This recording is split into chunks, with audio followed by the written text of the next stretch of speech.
In a move President Trump said will reduce car prices but will also anger environmental groups, the administration is revoking California's authority to set strict fuel economy standards. Trump announced the move Wednesday, saying the decision was made in order to produce far less expensive cars for the consumer, while making cars safer at the same time.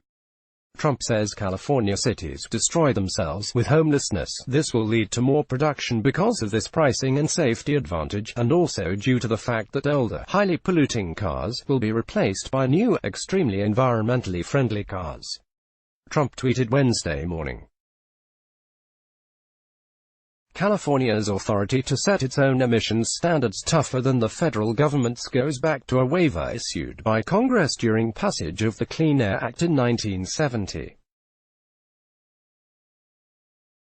The state has long pushed automakers to adopt more fuel-efficient passenger vehicles that emit less pollution.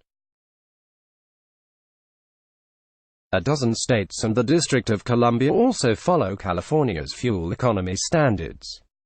The Trump administration decision revokes that waiver, touching off what is sure to be another high-profile legal fight with the Golden State.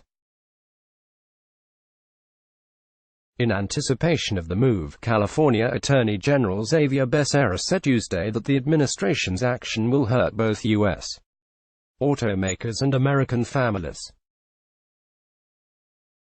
He said California would fight the administration in federal court. "You have no basis and no authority to pull this waiver," Becerra, a Democrat, said in a statement, referring to Trump. "We're ready to fight for a future that you seem unable to comprehend," California Gov. Gavin Newsom said the White House has abdicated its responsibility to the rest of the world on cutting emissions and fighting global warming. The president, though, claimed there would be very little difference in emissions between the federal and California's standard, but said cars will be far safer and much less expensive. He also predicted that a new national standard for fuel economy will result in more cars being produced by the U.S. and more jobs. The move comes after the Justice Department recently opened an antitrust investigation into a deal between California and 4 automakers for tougher pollution and related mileage requirements than those sought by Trump.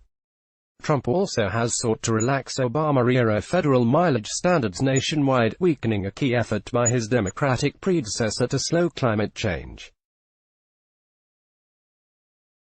Click here to get the Fox News app. We embrace federalism and the role of the states, but federalism does not mean that one state can dictate standards for the nation, EPA Administrator Andrew Wheeler told the National Automobile Dealers Association Tuesday, adding that higher fuel economy standards would hurt consumers by increasing the average sticker price of new cars and requiring automakers to produce more electric vehicles. Environmentalists condemned the Trump administration's move, which comes as gasoline prices have crept higher following a weekend drone attack that hobbled Saudi Arabian oil output. "Everyone wins when we adopt strong clean car standards as our public policy," said Fred Krupp, president of Environmental Defense Fund. "Strong clean car standards give us healthier air to breathe, help protect us from the urgent threat of climate change and save Americans hundreds of dollars a year in gas expenses," the Associated Press contributed to this report. Let's block ads. Why?